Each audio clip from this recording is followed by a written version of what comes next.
The billionaire hired a nanny, but she brought back the family he thought he'd lost. The elevator climbed 43 floors in complete silence, the kind of silence that cost millions to achieve. Connor Aldridge adjusted his Armani tie for the third time that morning, his reflection staring back from the polished steel doors. At 38, he commanded boardrooms across Manhattan, moved markets with a single phone call, and owned properties in 12 countries. Yet standing in his own private elevator, ascending to his own penthouse, he felt like a stranger returning to someone else's life. The doors whispered open to reveal a living space that could grace the cover of Architectural Digest. Floor-to-ceiling windows showcased Central Park in all its autumn glory, but Connor barely glanced at the view. His Italian leather shoes clicked against the marble floor as he moved through rooms that felt more like a museum than a home. "Oliver?" His voice echoed through the vast space. No answer. Connor loosened his tie and walked toward the kitchen, where Mrs. Pemberton, the housekeeper, was wiping down counters that already gleamed. She looked up with the expression of someone delivering bad news. "She quit, Mr. Aldridge." Connor's jaw tightened. "When?" "20 minutes after you left for the office." Said Oliver wouldn't even look at her, packed her things and walked out the service entrance. 5 babysitters in 6 weeks. Connor ran a hand through his dark hair, the same gesture he'd inherited from his father, a man who'd also struggled to balance empire building with family life. Where is he now? His room. Same as always. Connor climbed the curved staircase to the second floor, his footsteps muffled by Persian rugs that cost more than most people's cars. He paused outside Oliver's door, listening to the soft sounds of building blocks being stacked and knocked down. Stacked and knocked down. He knocked gently. "Ollie, can I come in?" The building sound stopped. Connor entered to find his 5-year-old son sitting cross-legged on the hardwood floor, surrounded by wooden blocks arranged in perfect rows. Oliver didn't look up. His dark hair, so much like his mother's, fell across his face as he methodically placed each block with the precision of an architect. "Mrs. Pemberton told me about Miss Henderson." Oliver's small hands never paused in their work. Connor crouched down, careful not to disturb the block formations. "You know, buddy, it's okay to talk to the babysitters. They're here to take care of you." For just a moment, Oliver's hands stilled. His gray eyes, Connor's eyes, flicked upward, meeting his father's gaze with an expression far too old for a 5-year-old face. "I don't need taking care of," Oliver whispered, his voice barely audible. The words hit Connor like a physical blow. How many times had he said those exact words to his own father? How many times had he built walls instead of bridges? "Everyone needs taking care of, Ollie. Even me." But Oliver had already returned to his blocks, constructing barriers between himself and the world, barriers that reminded Connor painfully of his own. Connor stood slowly, his knees protesting the movement. At 38, he felt ancient. "I'll find someone else, okay? Someone better." As he reached the door, Oliver's small voice stopped him. "They all leave anyway." Connor's hand froze on the doorknob.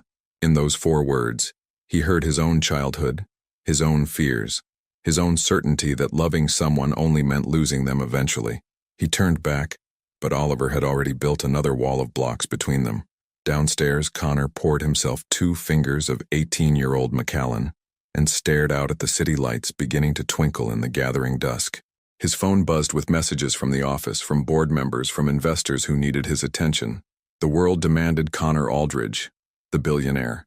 But upstairs, a little boy who used to laugh at bedtime stories now built fortresses against love itself. Connor pulled up the nanny agency's contact on his phone, then hesitated. What could he tell them? That his son had been broken by loss? That Connor himself had forgotten how to be a father instead of just a provider? He was about to dial when his phone rang. Unknown number. "Connor Aldridge. Hi, I'm calling about the babysitter position. I saw it posted online and I know it's late, but..." The voice was warm, slightly nervous, completely unpracticed in talking to billionaires. "What's your name?" "Haley Jensen.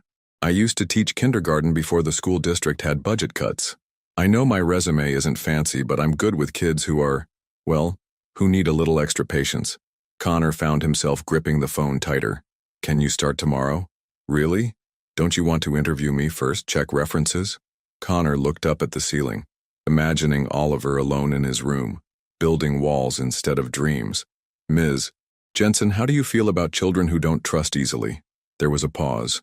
When Haley spoke again, her voice carried something Connor hadn't heard in months. genuine hope. I think they're usually the ones who need love the most. And for the first time in 2 years, Connor Aldridge wondered if he'd just found exactly what his broken family needed. Haley Jensen stared at her reflection in the cracked mirror of her studio apartment's tiny bathroom, wondering if she'd lost her mind. The address Connor Aldridge had given her led to a building she'd only seen in movies, the kind where doormen wore white gloves and knew the difference between old money and new. She'd spent her last $20 on a cab ride that took her through neighborhoods where her monthly rent wouldn't cover a week's groceries.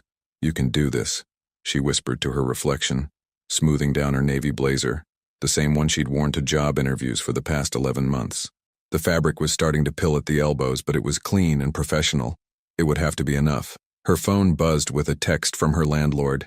Rent reminder, due in 3 days. Haley's stomach clenched. Her savings account balance flashed in her mind. $247.83. Not nearly enough for another month in this shoebox apartment, but it was home. The walls were thin enough that she could hear Mrs. Chen next door practicing piano scales every morning, and the radiator clanged like a ghost in chains. But the afternoon light that streamed through her single window was perfect for reading. She grabbed her worn leather purse, a graduation gift from her parents 5 years ago, and headed for the subway. The familiar rumble of the train provided a soundtrack to her churning thoughts. What kind of man hired a babysitter over the phone? What kind of child needed their 6th caregiver in 2 months? But desperation had a way of making risky decisions seem reasonable. The doorman at Connor's building looked her up and down with practiced discretion. "Name? Haley Jensen. I have an appointment with Mr. Aldridge." He made a call, spoke in low tones, then handed her a visitor's badge. 43rd floor. "He's expecting you." The elevator ride felt endless. Haley watched the numbers climb and tried to calm her nerves by mentally reviewing what she knew about childhood development. She'd spent 4 years teaching kindergarten before budget cuts eliminated her position.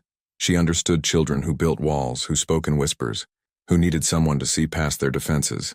The elevator doors opened directly into the penthouse, and Haley's breath caught. The space was stunning and sterile, like a museum exhibit titled "How the Other Half Lives." "Miss Jensen?" She turned to find a man who looked like he'd stepped out of Forbes magazine. Connor Aldridge was tall, broad-shouldered, with dark hair that probably cost more to maintain than her monthly grocery budget. His gray eyes assessed her with the kind of analytical precision that built financial empires. "Thank you for coming." His handshake was firm, businesslike. "Please have a seat." Haley perched on the edge of a white leather sofa that probably cost more than her car.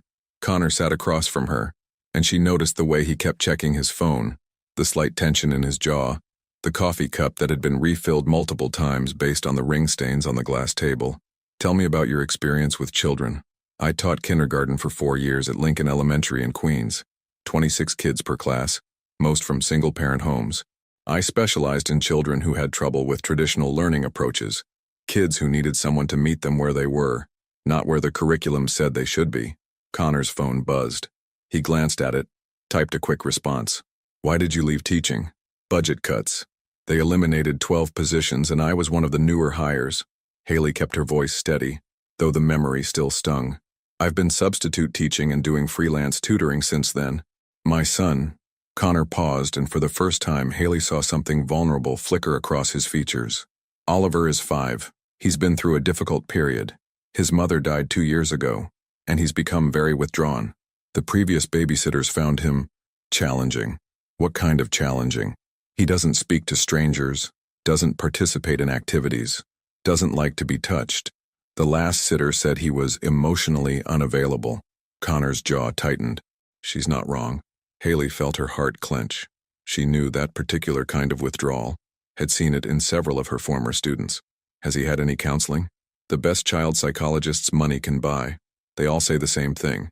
He needs time, patience, and stability." Connor's laugh was bitter. "I can provide 2 of those 3. Which one can't you provide?" The question seemed to catch Connor off guard. He studied her face as if trying to determine whether she was judging him. "Patience.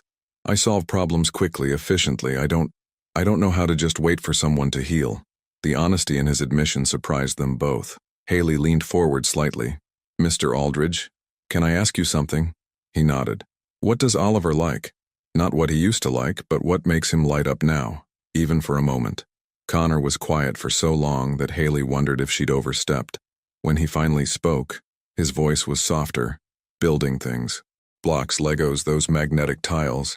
He creates these elaborate structures, then knocks them down and starts over. And he loves when I read to him at night, but only if I use different voices for the characters. He's processing, Haley said gently. Building and destroying. Creating order from chaos. And the voices mean he still wants to believe in magic, even when the real world feels unsafe. Something shifted in Connor's expression.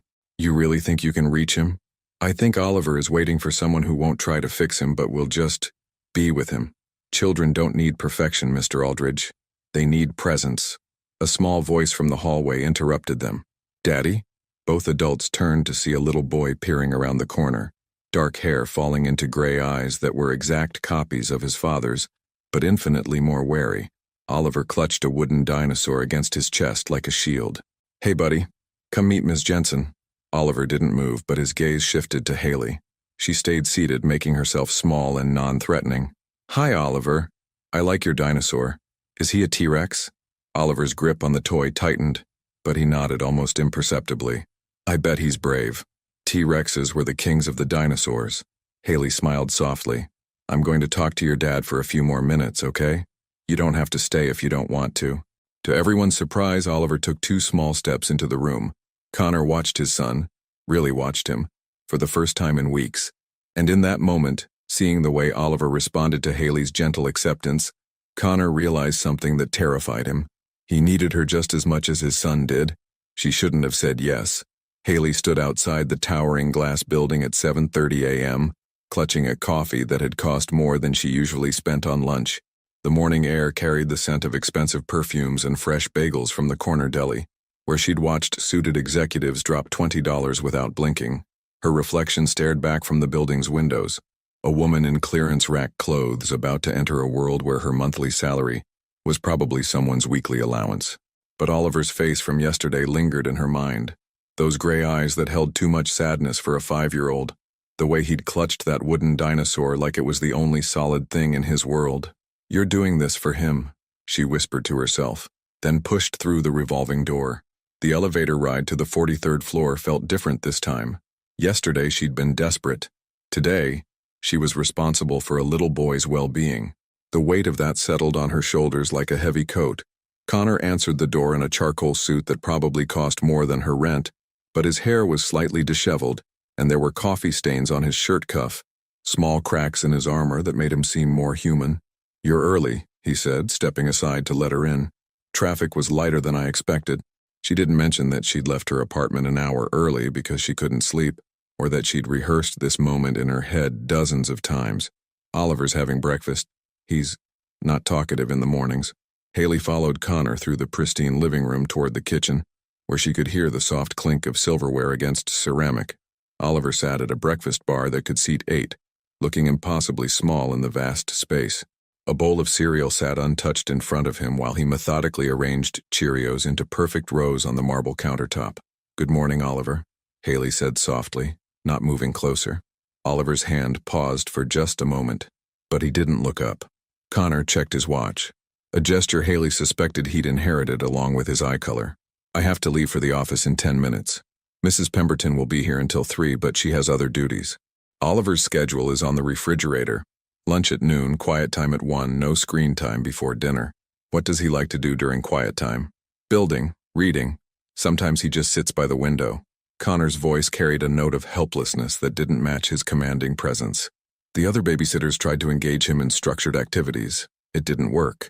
Haley nodded, watching Oliver create increasingly complex patterns with his cereal. The boy's focus was intense, purposeful.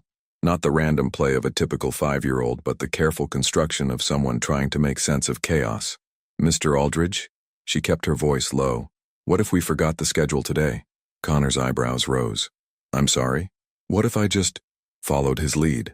Let him show me what he needs. The schedule provides structure, stability.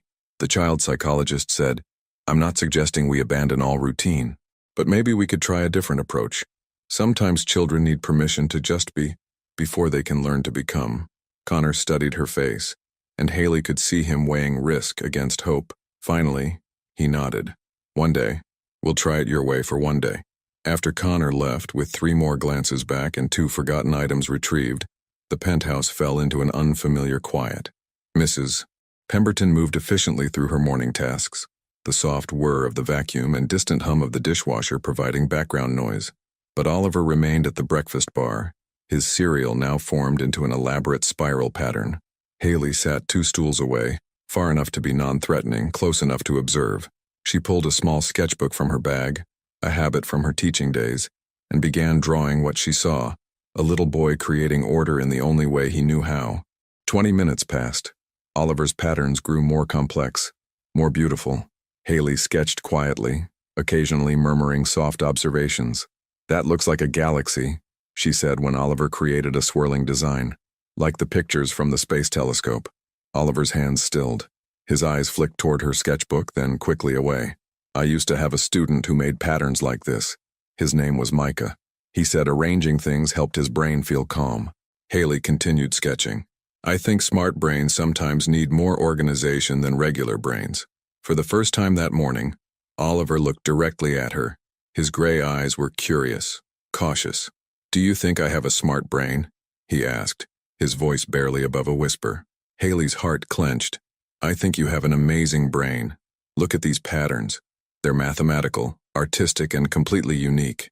That's not just smart, Oliver. That's special."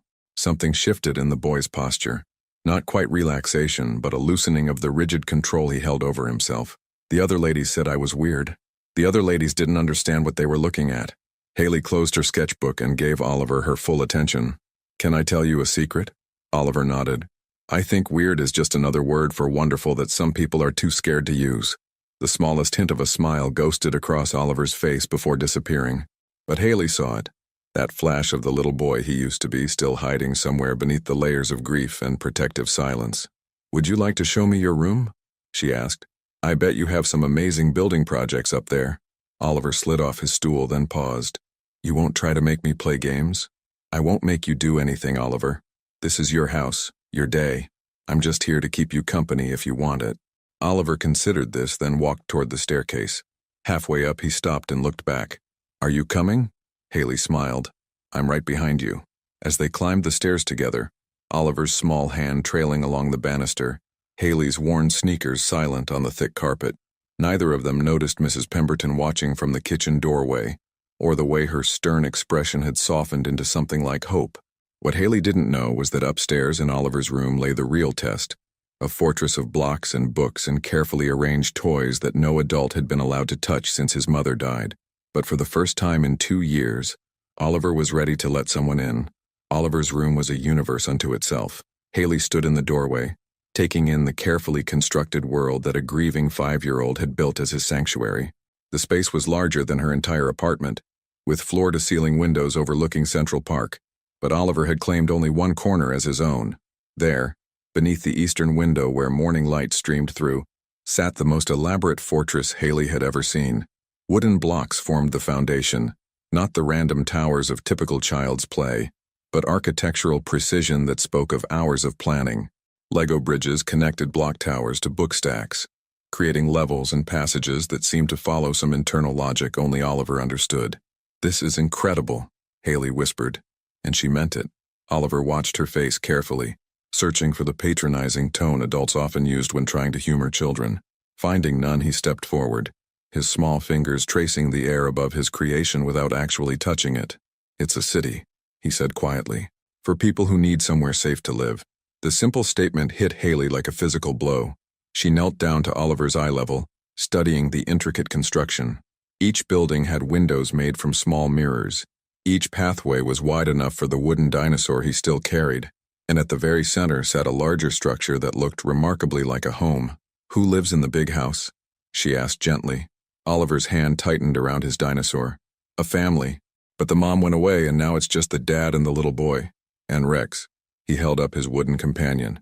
"Rex protects them. Rex is a very good protector. I can tell by the way he's built his city. Everything has walls to keep the family safe. Sometimes walls aren't enough," Oliver said, his gray eyes reflecting a wisdom that children shouldn't possess. Haley felt tears threatening, but kept her voice steady. "You're right. Sometimes walls keep the scary things out, but they also keep the good things out too." Oliver considered this, then surprised her by sitting cross-legged beside his fortress. After a moment's hesitation, Haley sat too, careful not to disturb any of the carefully placed elements. "My daddy has walls," Oliver said suddenly. "Invisible ones. Even Rex can't see them, but they're there. How do you know?" Before Mommy went away, he used to laugh. Real laughs, not the pretend ones he does now when people from work come over. Oliver moved his dinosaur through one of the pathways, narrating quietly. Rex remembers when the daddy would play on the floor and make funny voices. Now he only makes phone calls. Haley's heart ached for both father and son. Sometimes when people get hurt really badly, they build walls to protect themselves. It doesn't mean they love us less. Do you think the walls ever come down? Haley chose her words carefully. I think walls can have doors and windows, places where love can still get through, even when it's scary to let it. Oliver moved Rex through another pathway, this one leading to the central house. Would you like to meet the family? For the next hour, Oliver narrated the lives of his Block City inhabitants with the detailed storytelling of someone who had spent countless hours alone with his imagination. There was the baker who made special cookies for sad children, the librarian who knew stories that could make people feel better, and the teacher who understood that sometimes kids needed to be quiet for a while. Each character reflected pieces of what Oliver needed but couldn't ask for directly. The teacher sounds very wise, Haley said when he finished describing how she helped children who felt different. She is. She doesn't try to fix people. She just stays with them until they remember how to be okay. The words hung in the air between them, and Haley realized that Oliver had just told her exactly what he needed. Not fixing, not forcing, just presence. They were so absorbed in the story that neither heard Connor's footsteps on the stairs until he appeared in the doorway. He'd come home early, concerned about how the first day was going, but the scene before him stopped him cold. His son, his withdrawn, silent son, was talking. Actually talking in full sentences, with animated gestures and something that looked almost like joy on his face. "Daddy!" Oliver looked up without the usual wariness. "Come see. I'm showing Haley the safe city." Connor stepped into the room, his expensive shoes silent on the plush carpet. He'd walked past this fortress countless times, usually hurrying to get Oliver ready for bed or hustling him off to some appointment. But he'd never really looked at it, not the way Haley was looking at it now, as if it were the most important architectural achievement in human history. "It's remarkable, Oliver," Connor said, crouching down to examine the construction. "How long did it take you to build this?" "Lots of days. Since you got me the new blocks for my birthday." Oliver's voice carried a note of pride that Connor hadn't heard in months. Connor's throat tightened. That had been 4 months ago. 4 months of his son building a world where he felt safe, and Connor had been too busy, too buried in his own grief to notice. "Would you tell me about it?" Connor asked, settling onto the floor in his $3,000 suit. Oliver's eyes widened with surprise, then delight. "Really? You want to know about the people?" "I want to know about everything." As Oliver launched into his narrative again, Haley watched Connor's face transform. The rigid executive mask slipped away, replaced by something raw and real. A father seeing his child clearly for the first time in too long. When Oliver finished his story, Connor was quiet for a moment. Then he pointed to one of the smaller structures. "Who lives there?" "That's where people go when they're learning how to not be scared anymore," Oliver said matter-of-factly. Connor's eyes met Haley's over his son's head, and in that look was a question he couldn't voice. Could she help them both learn how to not be scared anymore? But before either could speak, Oliver's small hand tugged at his father's sleeve. "Daddy, do you think we could add a window to the big house? I think the family might be ready to see outside now." 3 weeks into their new routine, Haley discovered that miracles didn't announce themselves with trumpets and golden light. They arrived in whispered conversations over peanut butter sandwiches and crayon drawings left on kitchen counters. The morning started like most others. Connor emerged from his home office at 7:45 a.m., already on his second cup of coffee and third phone call of the day. But instead of finding Oliver silently eating cereal in perfect rows, he discovered his son and Haley sitting on the kitchen floor, surrounded by recipe cards and measuring cups. "We're making pancakes," Oliver announced, flour dusting his dark hair like snow. "Real ones, from scratch." Connor blinked, certain he'd misheard. Oliver didn't cook. Oliver didn't even like when the kitchen looked messy. Yet there he was, carefully measuring vanilla extract with the concentrated precision of a scientist. "Haley says cooking is just edible chemistry," Oliver continued, not looking up from his task. "And chemistry is math you can eat." "Is it now?" Connor's eyes found Haley, who sat cross-legged in her jeans and flour-stained sweater, looking more at home on his kitchen floor than he'd ever felt in his own house. "Oliver has very steady hands," she said, smiling as the boy added the vanilla to their bowl with careful deliberation. "And an excellent understanding of fractions. Half a cup is the same as 2/4 or 4/8." Oliver said proudly. "Haley taught me that numbers are everywhere, even in pancakes." Connor loosened his tie, remembering his own childhood Saturday mornings when his mother would let him help in the kitchen. Back then, before boarding school and summer camps and the gradual replacement of family time with enriching activities. "How long until they're ready?" he asked, surprising himself by sitting on the floor beside them. "Daddy, you'll get your suit dirty," Oliver said, but he was smiling, actually smiling. "I have other suits." Connor rolled up his sleeves, ignoring the voice in his head that calculated the cost of dry cleaning. "What can I do to help?" The next 20 minutes passed in a blur of whisked batter, sizzling griddles, and Oliver's delighted laughter when Connor attempted to flip a pancake and sent it sliding across the stovetop instead. Haley rescued the situation with the kind of easy competence that made domestic chaos look like choreography.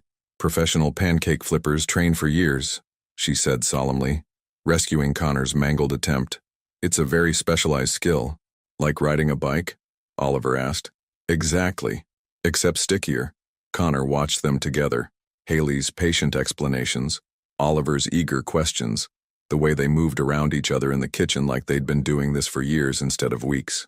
When had his son become so talkative? When had the apartment started feeling less like a museum and more like a home? "Mr. Aldridge?" Haley's voice pulled him from his thoughts. "Oliver wants to show you something he's been working on." Oliver nodded enthusiastically, wiping his hands on a dish towel that was probably worth more than most people's dinner. "It's in my room. Can you come see? After we eat?" "Of course." Breakfast was a revelation. Oliver chattered about everything and nothing.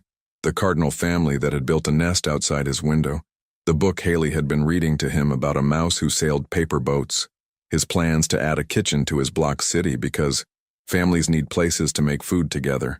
Connor found himself actually tasting his food instead of mechanically consuming fuel for his next meeting.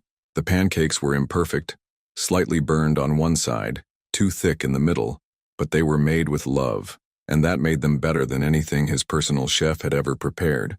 After breakfast, Oliver led them upstairs with the excitement of someone about to reveal a great secret. In his room, beside the now familiar fortress city, sat something new, a drawing pad filled with pictures. "I've been practicing," Oliver said, suddenly shy. "Haley says art is another way to tell stories." Connor knelt beside his son, carefully turning the pages. The drawings showed clear progression, from stick figures to more detailed characters, from random scribbles to purposeful scenes. There were pictures of Rex the dinosaur, of the block city, of a tall man in a suit and a woman with kind eyes reading to a little boy. "This one's my favorite," Oliver said, pointing to a drawing near the end of the pad. It showed 3 figures sitting around a table covered with what looked like pancakes. They were all smiling. Even the tall figure in the business suit looked happy. At the bottom, in careful kindergarten letters, Oliver had written, "My family." Connor's throat constricted. He stared at the drawing, taking in every detail. The way Oliver had drawn Haley's hair in careful brown strokes, the oversized smile on his own stick figure face, the little dinosaur perched on the table like a family pet. "It's beautiful, Oliver," he managed, his voice rougher than intended. "You can have it if you want. For your office. Haley says important people need art in their offices to remember what's really important." Connor looked up at Haley, who was studiously examining the block city to give them privacy, but he could see the soft expression on her face, the way she bit her lip when she was trying not to cry. "I would be honored to hang this in my office," Connor said. "It might be the most important piece of art I've ever owned." Oliver beamed, then suddenly grew serious. "Daddy, do you think Mommy would like that we're making new family pictures?" The question hung in the air like a delicate bubble that might shatter if handled wrong. Connor felt the familiar tightness in his chest, the urge to deflect, to protect Oliver from grief by pretending it didn't exist. But then he looked at his son, really looked at him, and saw not the fragile child he'd been trying to shield, but a resilient little boy who was learning to carry love and loss together. "I think," Connor said carefully, "that Mommy would want us to be happy, and she would love seeing you smile again." Oliver nodded gravely, as if this confirmed something he'd been wondering about for a long time. "I think so too, and I think she'd like Haley, don't you?" Connor's eyes found Haley's across the room. She was still pretending to study the block construction, but her shoulders had gone very still.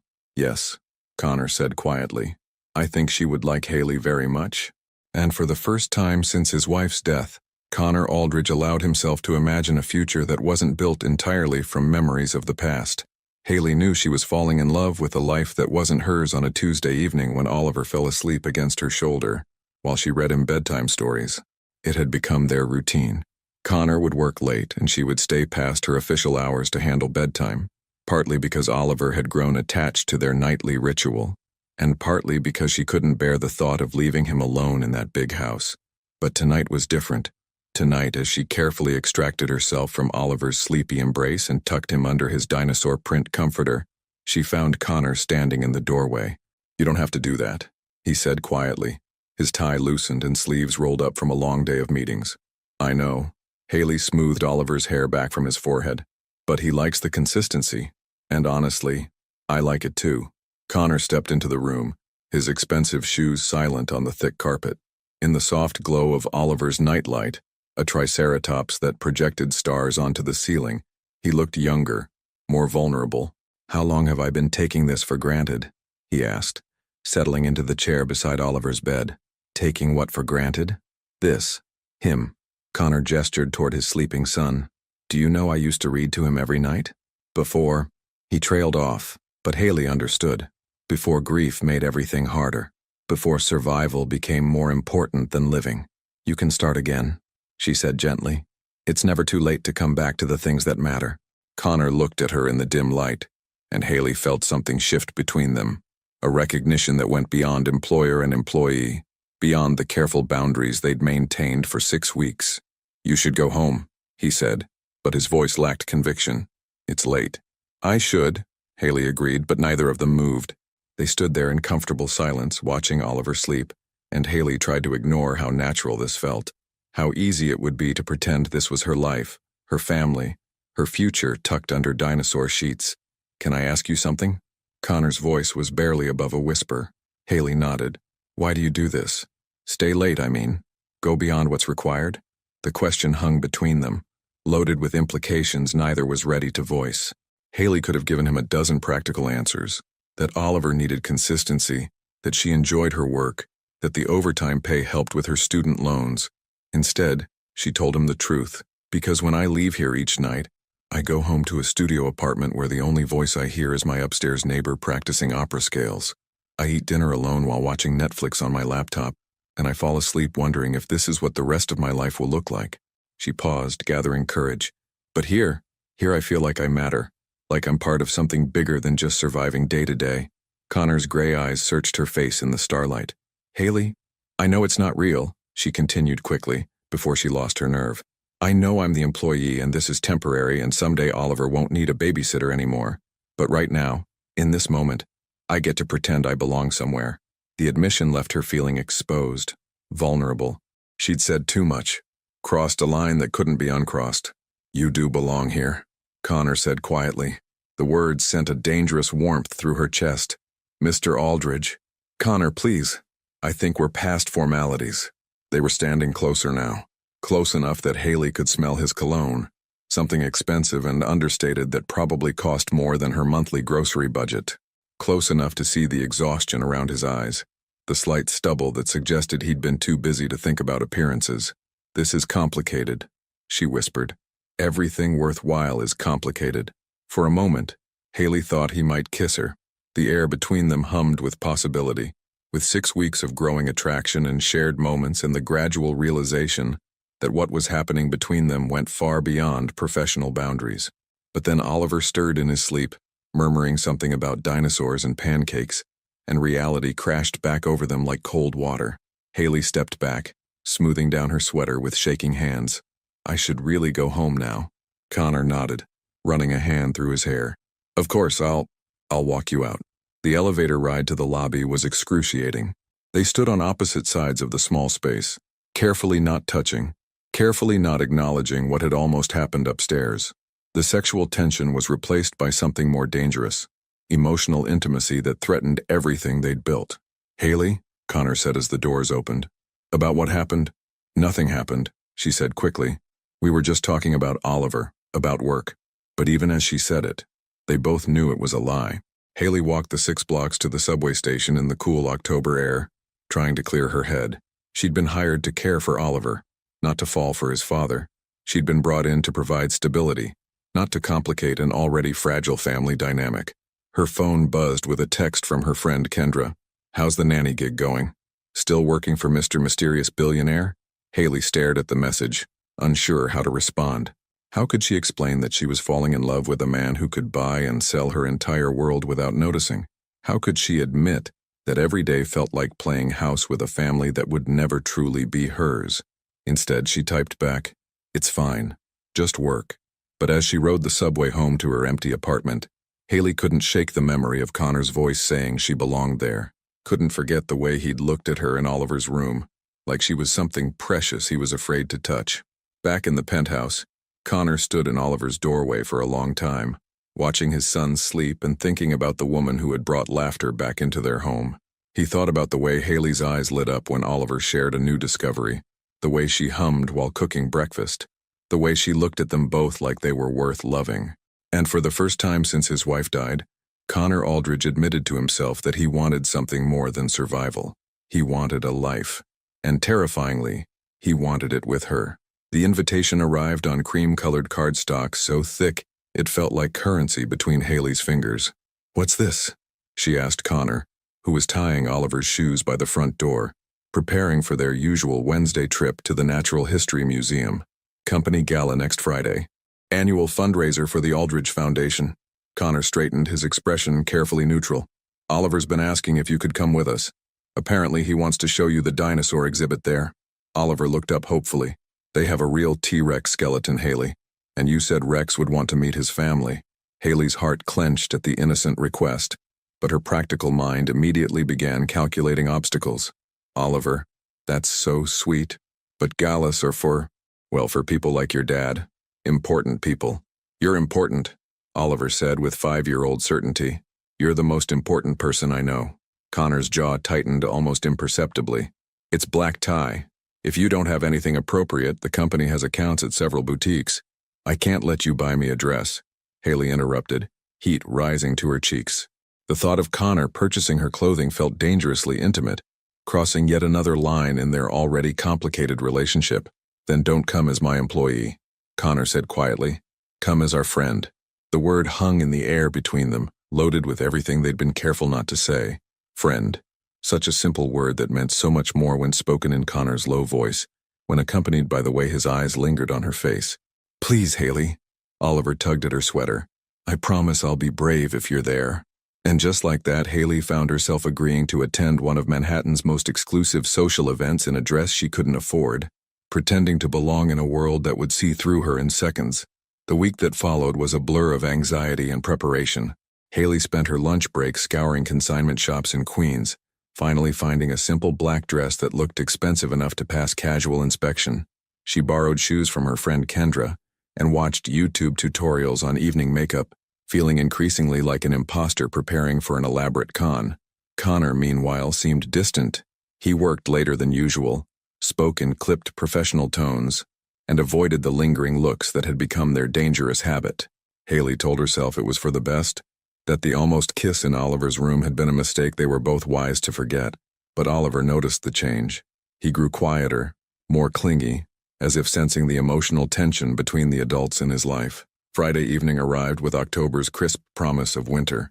Haley met Connor and Oliver in the lobby, her hands trembling slightly as she smoothed her dress. She'd spent an hour on her hair and makeup, but standing next to Connor in his perfectly tailored tuxedo, she felt like a child playing dress-up. "You look beautiful," Connor said, and the simple compliment nearly undid her carefully constructed composure. "Like a princess," Oliver added, resplendent in his own miniature tuxedo, complete with a bow tie that matched his father's. The gala was held at the Metropolitan Museum of Art, and arriving felt like stepping into a fairy tale. The great hall glittered with crystal chandeliers and the soft murmur of New York's elite. Women in gowns that cost more than Haley's annual salary glided past marble statues, while men in tuxedos discussed mergers over champagne that probably cost more per bottle than she made in a week. "Stay close," Connor murmured. his hand settling gently on the small of her back. The touch sent electricity through her, even as she tried to focus on Oliver, who was wide-eyed at the spectacle around them. For the first hour, everything went smoothly. Connor introduced her simply as Oliver's caregiver, and most people smiled politely before moving on to more important conversations. Oliver was charming and well-behaved, holding Haley's hand as they explored the dinosaur exhibits that had been opened especially for the event. But then came the moment Haley had been dreading. "Connor, darling." A woman with silver hair and diamonds that caught the light like captured stars approached their small group. "I haven't seen you since the Hamptons fundraiser. How are you holding up?" "Mrs. Whitmore," Connor replied with practiced politeness. "Good to see you. May I introduce Haley Jensen?" Mrs. Whitmore's keen eyes assessed Haley from head to toe with the precision of an expert appraiser. "How lovely. And how do you know our Connor?" "I work with Oliver," Haley said carefully. "Oh, you're the nanny." Mrs. Whitmore's smile turned predatory. How refreshing that Connor brought the help to such an important event. Very democratic of him. The words hit like a slap. Haley felt heat rush to her face, felt every eye in their vicinity turn toward them with barely concealed curiosity. She was suddenly painfully aware of her consignment store dress, her carefully applied drugstore makeup, the way she didn't quite belong in this glittering world. "Haley isn't the help," Oliver piped up with innocent indignation. "She's our family." The simple statement from a 5-year-old created a silence more deafening than any explosion. Mrs. Whitmore's eyebrows rose to her hairline, while other nearby conversations stuttered to a halt. "Family?" Mrs. Whitmore's voice carried just far enough for others to hear. "How interesting. I wasn't aware you'd remarried, Connor." "I haven't," Connor said tightly. "Then perhaps you should be more careful about the messages you're sending. People talk, you know. And poor little Oliver has been through enough upheaval without confusing him about boundaries." Each word was a precisely aimed dart, designed to wound while maintaining plausible deniability. Haley felt herself shrinking, felt the weight of every stare, every whispered conversation that would follow them through Manhattan's social circles. "Excuse me," she whispered, and fled toward the ladies' room. In the marble-appointed restroom, Haley stared at her reflection and tried to breathe. This was what she'd been afraid of, the moment when her two worlds collided, and she was reminded exactly where she stood in the hierarchy of Connor's life. She was fixing her lipstick with shaking hands when Connor appeared in the doorway. "This is the ladies' room," she said without turning around. "I don't care." He stepped inside, closing the door behind him. "Are you all right?" "I'm fine." But her voice betrayed her, cracking on the simple words. "Haley?" She was right. Haley finally turned to face him. "I shouldn't be here. I don't belong in your world, Connor. I'm the nanny who forgot her place." "That's not true." "Isn't it?" She gestured between them. "Look at us, really look. You're worth hundreds of millions of dollars. I clip coupons for groceries. You went to Harvard. I went to state school on student loans I'm still paying off. This," she waved her hand to encompass the gala beyond the door. "This is your real life, not pancakes in the kitchen and bedtime stories." Connor stepped closer, his gray eyes intense. "You're wrong." "Am I?" "Because in about 10 minutes you're going to give a speech to a room full of people who could buy and sell me without thinking twice. And tomorrow, I'll go back to being the employee who takes care of your son while you run an empire." "Is that really what you think?" Connor's voice was low, dangerous. "That you're just an employee to me?" The question hung between them, loaded with weeks of unspoken feelings, of careful boundaries and growing attraction, and the gradual realization that what was happening between them defied every professional protocol. "I think," Haley said carefully, "that we've both forgotten what this relationship actually is." "And what is it, Haley? Tell me." She met his eyes in the mirror, seeing her own confusion and longing reflected back at her. "I don't know anymore, and that's the problem." A soft knock on the door interrupted them. "Daddy? Haley?" Oliver's voice carried through the marble. "Are you okay? Mrs. Whitmore said you went away because you were upset." Connor and Haley stared at each other, the weight of their situation suddenly crystal clear. Whatever was happening between them, Oliver was caught in the middle, a little boy who'd already lost one important woman in his life. "We're coming, buddy," Connor called, but his eyes never left Haley's face. As they prepared to return to the gala, to face the whispers and speculative glances that would follow them for the rest of the evening, Haley made a decision that would change everything. "Connor?" she said as he reached for the door handle. "Yes? After tonight, maybe we need to talk about boundaries, about what's best for Oliver." The words hung in the air like a death sentence for everything they'd built together. Connor's hand stilled on the door, and for a moment, Haley thought he might fight her on it. Instead, he simply nodded. Maybe we do. But as they walked back into the glittering hall, Oliver's small hand trustingly in hers, Haley couldn't shake the feeling that she was about to make the biggest mistake of her life. The conversation happened on a gray Monday morning that felt like the end of something beautiful. Haley arrived at the penthouse early, hoping to talk to Connor before Oliver woke up. She'd spent the weekend rehearsing what she would say, how she would explain that stepping back was the right thing for everyone involved. But seeing Connor in his kitchen, still in his pajama pants and an old Harvard t-shirt, his hair messy from sleep, nearly derailed her resolve. "You're early," he said, not looking up from the coffee maker. "We need to talk." "I figured." Connor's voice was carefully neutral, but Haley could see the tension in his shoulders, the way he gripped his coffee mug like an anchor. "About Friday night. Mrs. Whitmore is a bitter woman who's never worked a day in her life. Her opinion means nothing. But she's not wrong." Haley forced herself to maintain eye contact. "Connor, what we're doing, it's not fair to Oliver." "What exactly are we doing, Haley?" His gray eyes challenged her. "Because I thought we were building something real." The words hit like a physical blow. "That's the problem. Oliver is getting attached to something that can't last. He's already lost one important woman in his life. When this inevitably ends, why does it have to end? Because I'm the nanny." The words came out harsher than she intended. "Because you live in a world where people like Mrs. Whitmore set the rules and I don't fit into those rules. Because Oliver deserves stability, not confusion about what I am to this family." Connor set down his mug with deliberate control. "And what do you want to be to this family?" The question hung between them like a loaded weapon. Haley could have told him the truth, that she wanted to be everything. She wanted to wake up in this kitchen every morning, wanted Oliver to be hers to love and protect, wanted Connor to look at her like she was the answer to every question he'd never known how to ask. Instead, she chose the safe answer, the practical one. "I want to be what I was hired to be, Oliver's caregiver, your employee, nothing more." Something died in Connor's eyes. The warmth that had been building between them for weeks extinguished like a candle in the wind. "Fine," he said quietly. "If that's what you want, it is, then that's what we'll do."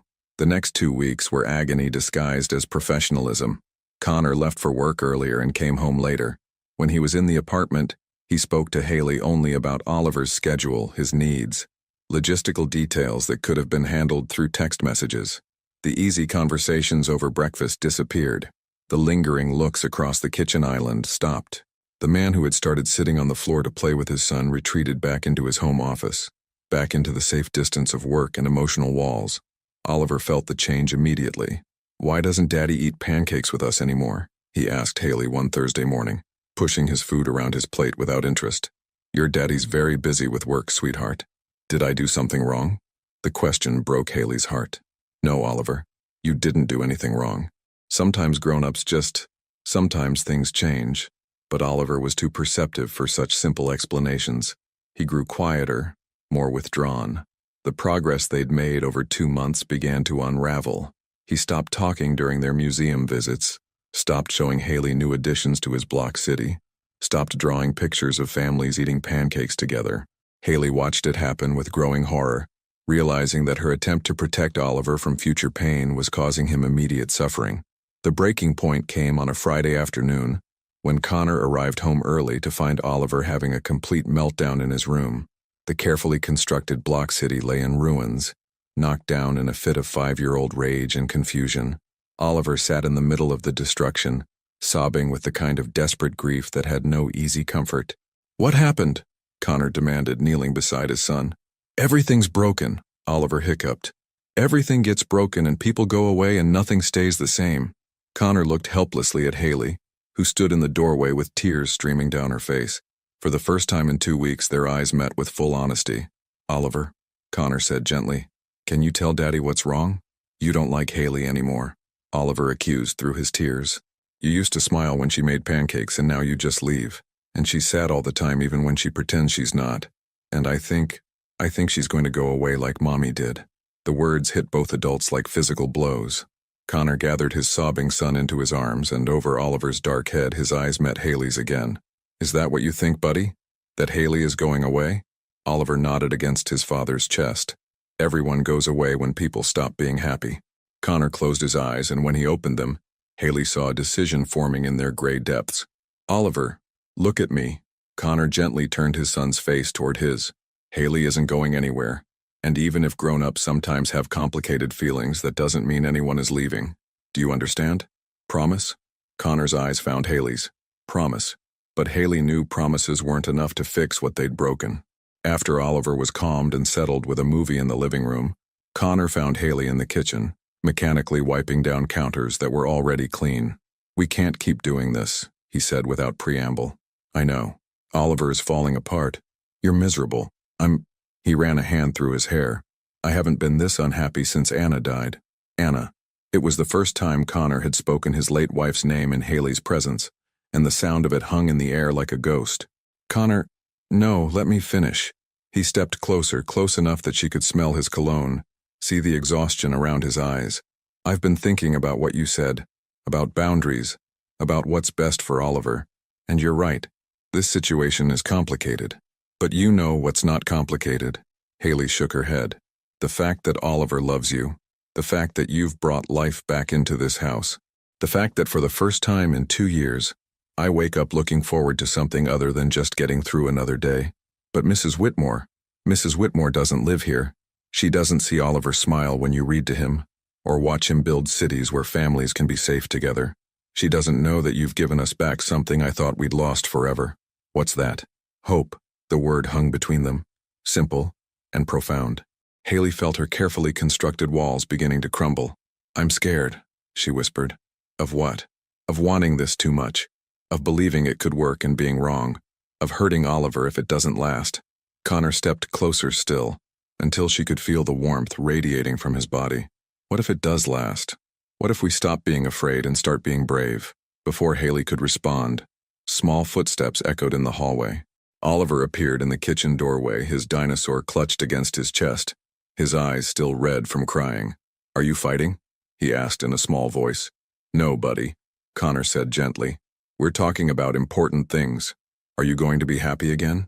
All of us together? Connor looked at Haley, and in his eyes she saw everything she'd been too afraid to hope for. Love, family, a future built on more than just survival. Would you like that, Oliver? Haley asked. For all of us to be happy together? Oliver nodded vigorously. More than anything, even more than a real dinosaur. Despite everything, Haley laughed. That's pretty serious.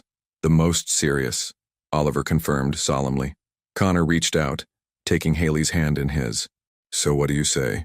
Are you willing to stop being just the nanny and start being something more? Haley looked down at their joined hands, then at Oliver's hopeful face, then back at Connor's gray eyes that held a future she'd never dared to imagine. I don't know how to do this, she admitted. Neither do I, Connor said. But I think we can figure it out together. And for the first time in 2 weeks, Haley allowed herself to hope that maybe, sometimes the most beautiful things grew from the most complicated places. The photograph arrived on a Tuesday morning, slipped under Connor's office door by an assistant who disappeared before he could ask questions. It showed him, Haley and Oliver at the museum gala. The moment when Oliver had proudly declared Haley was family. The image captured Connor's protective stance, Haley's gentle smile at something Oliver was saying, and the way they stood together like they belonged to each other. Across the photo, someone had written in red ink, "How touching, a concerned friend." Connor stared at the image for a long moment, then deliberately placed it in his desk drawer. 6 weeks ago, this kind of anonymous threat would have sent him into damage control mode. Today he found he simply didn't care what Manhattan's gossip machine had to say about his life. What mattered was waiting for him at home. The past month had been a revelation. After their kitchen conversation and Oliver's emotional breakthrough, they'd begun the delicate process of redefining their relationship. Connor had been terrified that moving beyond employer-employee would somehow break the magic they'd created, but instead, honesty had made everything more real. Haley still arrived each morning to care for Oliver. But now Connor lingered over breakfast, contributing to conversations about everything from dinosaur extinction theories to whether pancakes qualified as acceptable dinner food. She still tucked Oliver into bed each evening, but now Connor joined them for stories, adding his own dramatic interpretations that made his son dissolve into giggles. And slowly, carefully, They'd begun exploring what it meant to be something more than professional colleagues. "Daddy," Oliver's voice echoed through the penthouse as Connor walked through the front door that evening. "Come see what we built." Connor found them in the living room, where Oliver's block city had expanded beyond his bedroom to encompass the entire coffee table. But this wasn't the fortress-like construction of before. This new creation was open, welcoming, with bridges connecting different sections, and what looked like a park in the center. "It's our new city," Oliver explained, carefully moving his dinosaur through the streets. "See?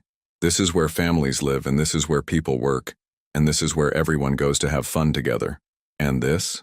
Connor pointed to a large building at the city's heart. "That's the family house," Haley said, settling beside them on the floor.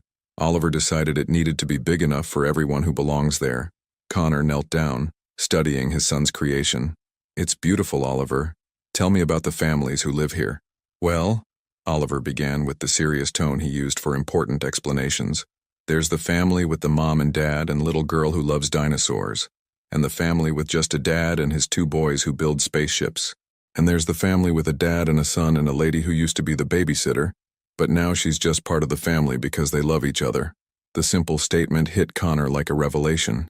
Oliver had processed their evolving relationship with the clear logic of childhood. Love made you family, and family was whoever belonged together. "That sounds like a very happy city," Connor said carefully. "It is. Everyone there knows that families can look different but still be real." Haley's eyes met Connor's over Oliver's head, and he saw his own emotions reflected there. Wonder, gratitude, and something deeper that neither of them had found the courage to name yet. Later that evening, after Oliver was asleep and his city remained carefully preserved on the coffee table, Connor found Haley in the kitchen washing dishes that Mrs. Pemberton had already cleaned twice. "Nervous habit?" he asked, leaning against the counter. "Thinking habit," she corrected, not turning around. "I do my best processing with my hands busy." "What are you processing?"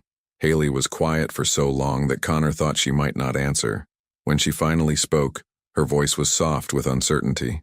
"Oliver drew a picture today, during quiet time. It was, us, all 3 of us. But this time, we weren't just sitting at a table." She paused, her hand stilling in the soapy water. "We were standing in front of a house with a garden, and there were wedding rings drawn very carefully on our hands." Connor's heart stopped.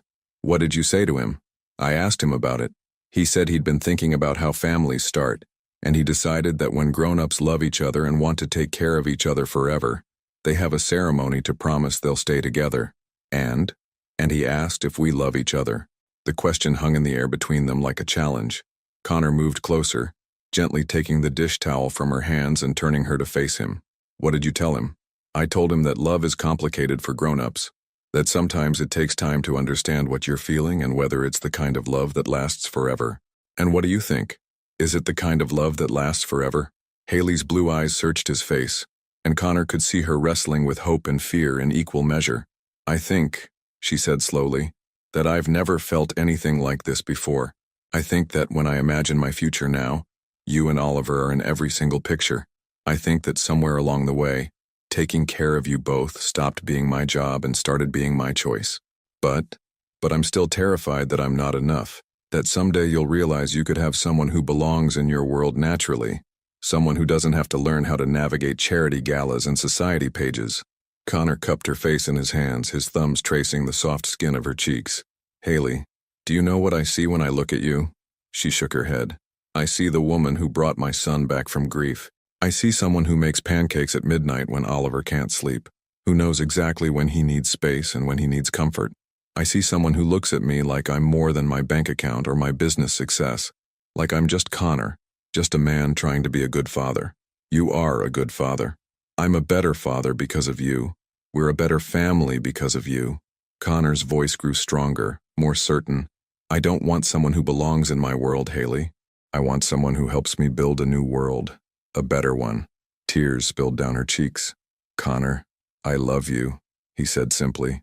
"I love the way you hum while cooking, the way you read bedtime stories with different voices for every character, the way you see possibility where others see problems. I love that Oliver feels safe enough with you to ask hard questions and dream big dreams. I love that you've taught us both that families aren't just born. They're chosen, built, created by people who decide to stay. I love you too. she whispered. Both of you. So much it scares me. Good, Connor said, leaning his forehead against hers. Love should be a little scary. It means it matters. They might have kissed then, finally crossed that last line between what they were and what they wanted to become. But a small voice from the living room interrupted them. Haley, Daddy, I had a dream about dinosaurs and I can't go back to sleep.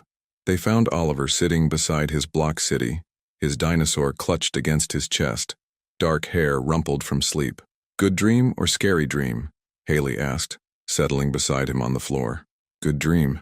Rex and his family found a new place to live where no one could hurt them anymore. They were building a nest together when I woke up. Connor joined them on the carpet, and the three of them sat in comfortable silence, looking at the illuminated city Oliver had created, a place where different kinds of families could thrive, where love was the only requirement for belonging.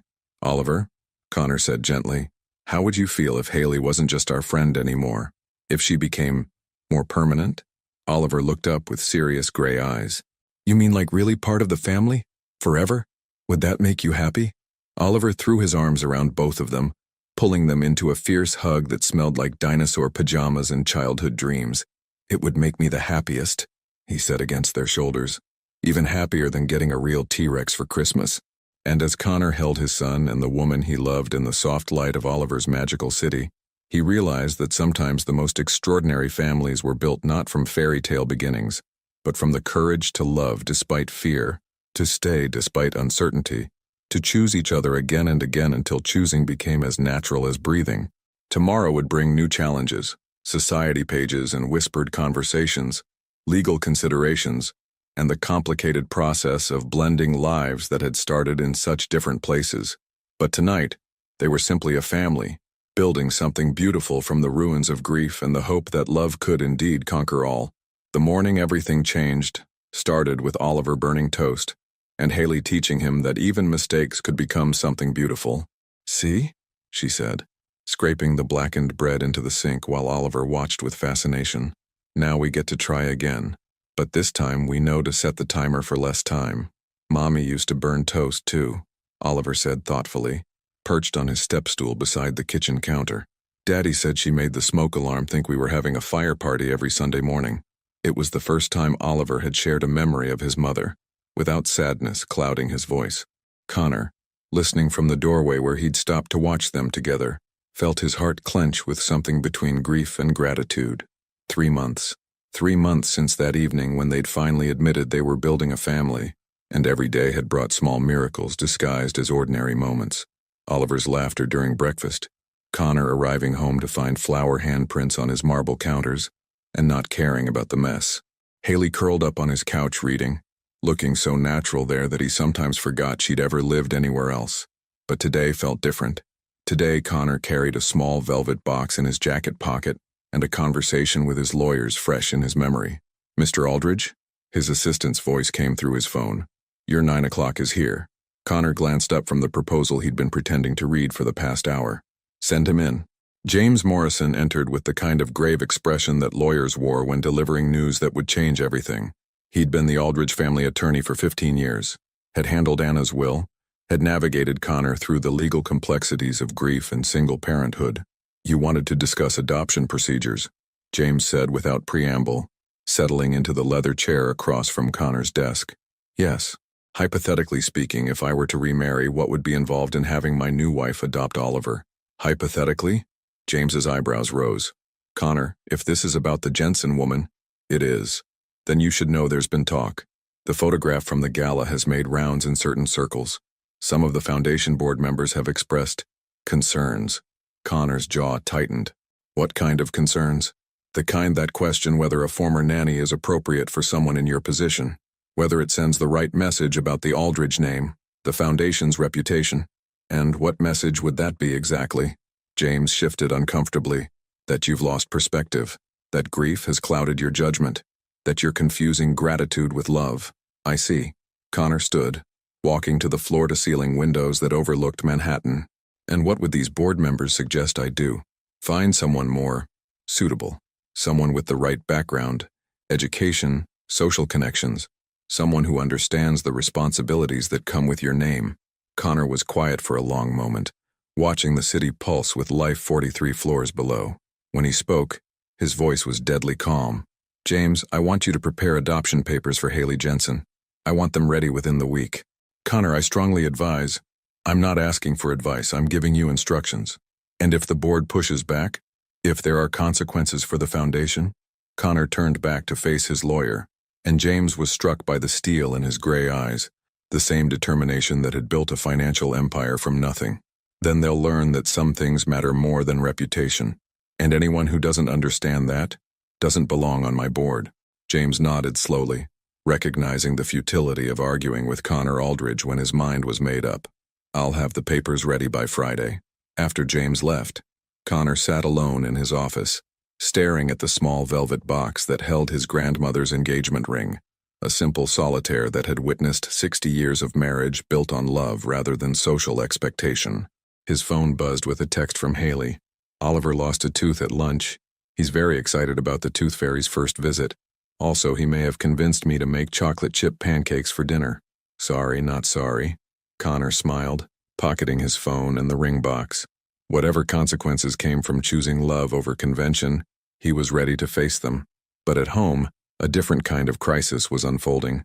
Connor found Haley pacing the living room while Oliver sat on the couch, his small face streaked with tears, and his hands clutched around a letter that looked official and intimidating. What's wrong? Connor asked, immediately moving to Oliver's side. Tell him, sweetheart, Haley said gently. Show Daddy what came in the mail. Oliver handed over the letter with trembling fingers.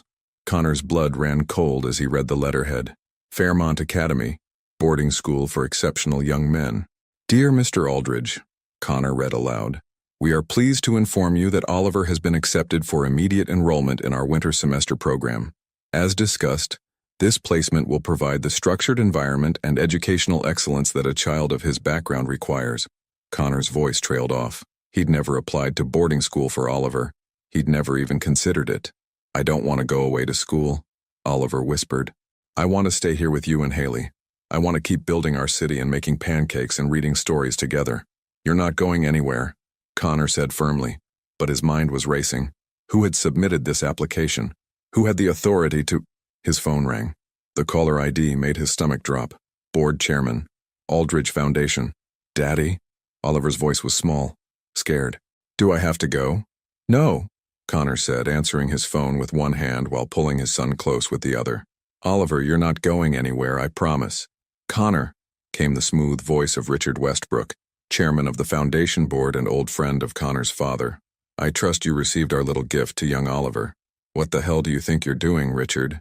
Cleaning up a mess before it becomes a scandal. That woman has obviously compromised your judgment. Oliver needs proper guidance, proper education, proper influences. Fairmont Academy will provide all of that. Oliver is 5 years old. He's not going to boarding school. Connor, be reasonable. The boy has been through trauma. He's become too attached to an inappropriate caregiver. Distance will help him adjust to reality. Reality? Connor's voice was dangerously quiet. The reality is that Oliver is happier now than he's been since his mother died. The reality is that Haley has given us back our family. A family. Connor, she's the help. A former teacher who happened to be available when you needed childcare. Don't mistake convenience for love. Connor looked at Haley, who was kneeling beside Oliver, gently explaining that no one could take him away from his daddy. He saw the way she smoothed his hair, the way Oliver leaned into her touch with complete trust, the way she looked at both of them like they were the most precious things in her world. Richard, Connor said, his voice steady despite the fury building in his chest. I'm going to say this once. Oliver is my son. His care, his education, his future. Those are my decisions to make. Not yours, not the board's. Mine. And if the board disagrees, if we decide your judgment is too compromised to continue leading the foundation, then you'll have my resignation on your desk Monday morning. The silence on the other end was deafening. Connor could practically hear Richard recalculating, realizing that Connor Aldridge without the Aldridge Foundation was still a billionaire who could destroy careers with a phone call. Connor, you're being rash.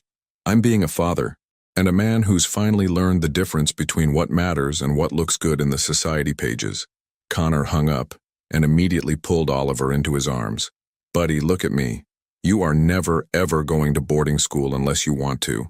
This is your home. Haley and I are your family. No one gets to change that but us. Promise? Oliver's voice was muffled against Connor's chest. I promise. Even if important people say you have to? Connor looked at Haley over Oliver's head, seeing his own determination reflected in her blue eyes. Especially then. That evening, after Oliver was finally settled into sleep, clutching his dinosaur and a promise that he'd wake up in his own bed, in his own home with his own family, Connor found Haley standing by the living room windows, looking out at the city lights. Penny, for your thoughts, he said, joining her at the window. I'm thinking that Mrs. Whitmore was right about one thing. People do talk, and talk has consequences.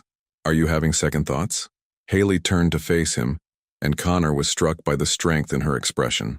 Not the fragile uncertainty of their early days, but the quiet courage of someone who'd found something worth fighting for. No, she said simply. I'm having first thoughts about everything. About what kind of life I want, what kind of family we're building, what kind of love is worth the risk.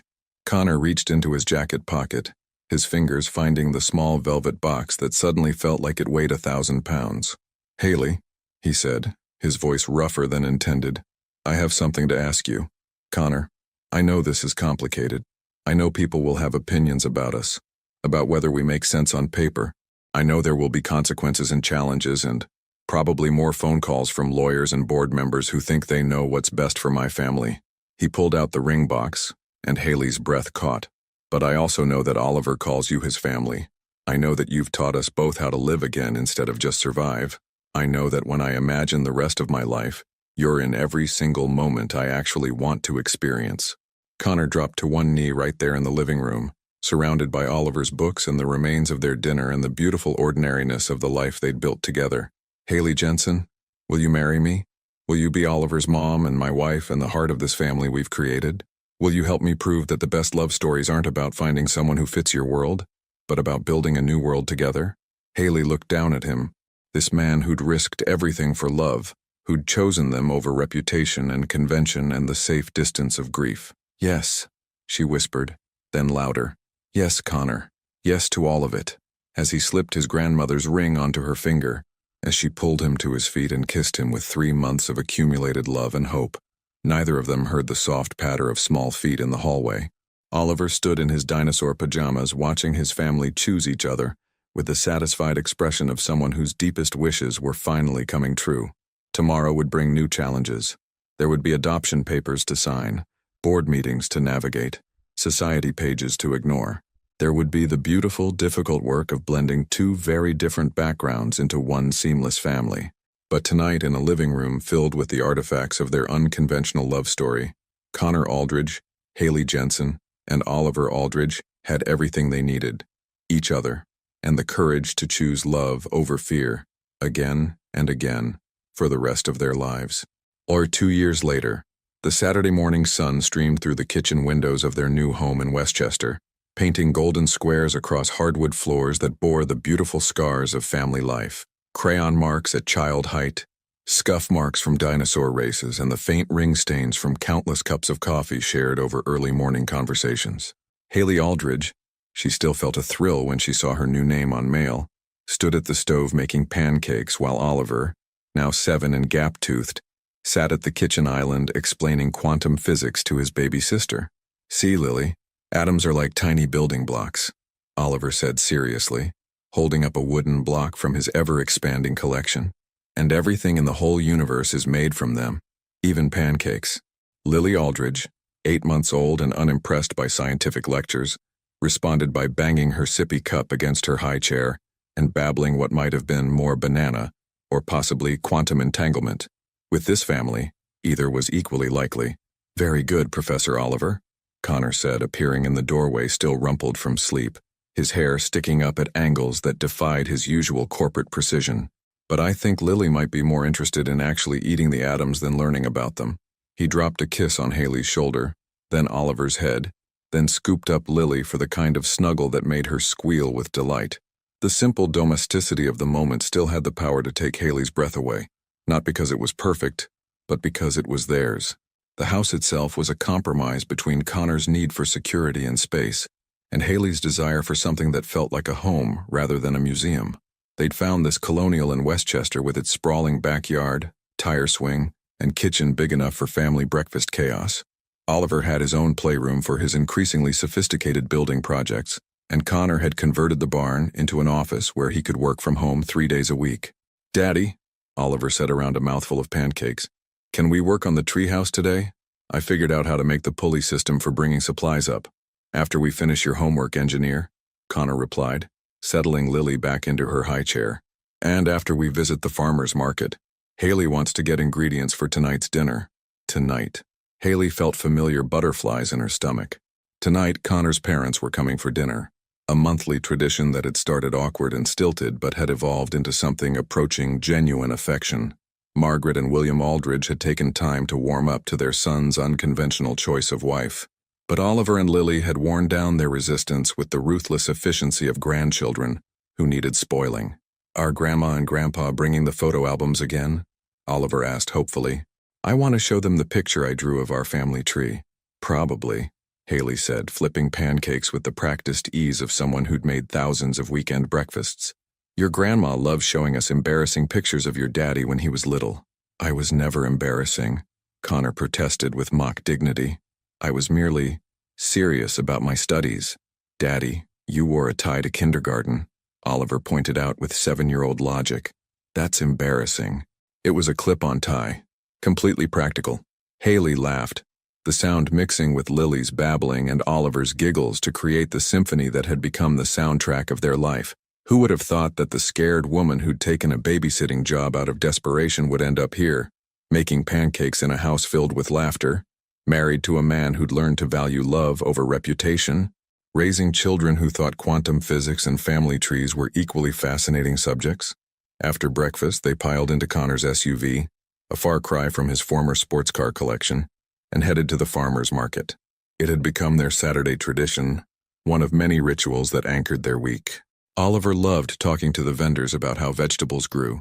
Lily enjoyed the sensory experience of grabbing everything within reach, and Connor and Haley treasured these ordinary moments that felt extraordinary in their simplicity. "Mrs. Aldridge," called Maria, who ran the herb stand, "how's that basil plant working out for you?" "Thriving," Haley called back, adjusting Lily on her hip. "Oliver's been very diligent about watering it, and talking to it," Oliver added proudly. "Plants grow better when you tell them about your day." As they wandered through the market, Haley caught glimpses of their reflection in vendor windows. Connor pushing the stroller while Oliver held his hand, Lily reaching for everything with chubby fingers, herself juggling reusable bags and shopping lists written in Oliver's careful handwriting. They looked like what they were, a family doing ordinary family things on an ordinary Saturday morning.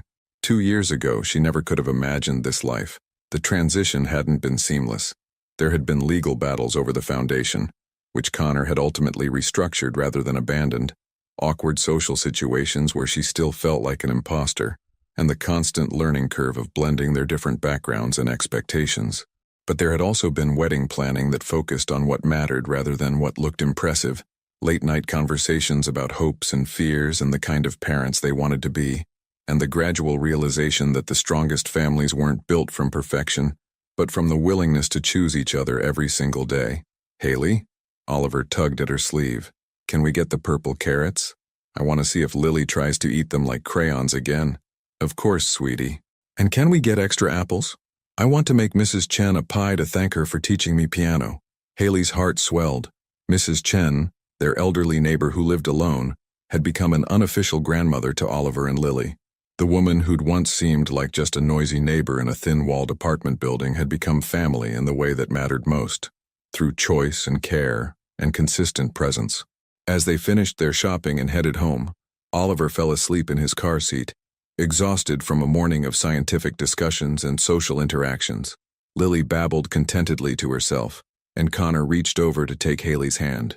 "Penny for your thoughts," he said, echoing the phrase that had become their code for checking in with each other. "Just thinking about how different everything is from 2 years ago. How different I am." "Different how?" Haley considered the question as they turned into their driveway, where the tire swing swayed gently in the breeze and Oliver's chalk drawings still decorated the sidewalk. "I used to think love was something that happened to you, something you fell into or lucked into or hoped someone would give you. But this," she gestured to encompass their sleeping children, their home, the life they'd built together. This taught me that love is something you build, something you choose and construct and maintain. Like Oliver with his cities. Connor parked the car but didn't immediately get out. Any regrets? About what? About choosing this life, about taking on a ready-made family, a complicated man, a world that didn't always welcome you with open arms. Haley looked at him. This man who'd learned to prioritize Saturday morning pancakes over board meetings, who'd traded his sterile penthouse for a house with actual family photos on the walls, who'd shown her that the bravest thing anyone could do was choose love over safety. Connor Aldridge, she said, using the formal tone that always made him smile. Ask me that question again in 50 years, and see if my answer changes. And what will your answer be? That loving you and Oliver and Lily and this beautiful, complicated, imperfect life we've created together is the best decision I've ever made, and that I'd make it again every single day for the rest of my life. That evening, as Margaret and William Aldridge sat around their dinner table sharing stories and spoiling their grandchildren, as Oliver showed off his latest architectural achievement, and Lily charmed everyone by saying what might have been her first word, dada, or possibly data, again with this family, either seemed plausible, Haley felt the deep contentment that came from knowing she was exactly where she belonged. Later, after the grandparents had gone home and the children were asleep and the dishes were done, Connor found Haley in Oliver's room, straightening the covers around their sleeping son. He's getting so big, she whispered, smoothing back dark hair that was increasingly looking like Connor's. He asked me yesterday if you'd always been his mom, Connor said quietly. I told him yes, in all the ways that matter.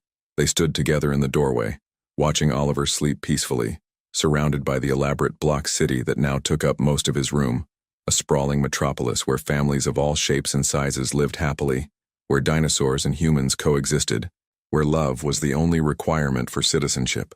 You know what I realized today? Haley said as they headed toward their own bedroom. What's that? We never did figure out whether that first pancake breakfast was a job interview or a first date. Connor laughed, pulling her close as they walked down the hall past family photos that documented their journey from strangers to soulmates. Does it matter? No, Haley said, settling into his arms in the bedroom they decorated together with furniture that mixed his expensive taste with her practical comfort. I think maybe the best love stories don't have clear beginnings. They just have beautiful middles that stretch on forever. Outside their window, the treehouse Oliver and Connor were building together stood half-finished against the old oak, waiting for tomorrow's work. In the nursery down the hall, Lily slept surrounded by toys chosen by a big brother who'd already started teaching her about the wonders of engineering and quantum physics, and the importance of always saying please and thank you. And in their bed, Connor and Haley held each other close, two people who'd started as strangers brought together by circumstance, and had chosen to build something permanent from the temporary arrangement of employer and employee. Love, they'd learned, wasn't about finding someone who completed you. It was about finding someone who inspired you to become complete yourself, and then choosing to build a life together that was bigger and better and more beautiful than anything either of you could have imagined alone. Sometimes the most extraordinary families began with the most ordinary classified ad, babysitter wanted. And sometimes, if you were very lucky and very brave, what started as a job became a calling. What began as necessity became choice, and what felt like the end of one story revealed itself to be the beginning of the greatest love story you'd never dared to dream. The end. What would you have done in Haley's place? Would you have had the courage to love a family that seemed impossible to reach, to fight for a life that society said you didn't deserve, to believe that sometimes the most broken hearts create the most beautiful love stories? Your participation in our channel is very important. Please leave your opinion in the comments. Thank you for watching. If you enjoyed the story, please subscribe to our channel and leave a comment below letting us know what you thought. Your feedback and support mean a lot to us. Stay tuned for more exciting stories.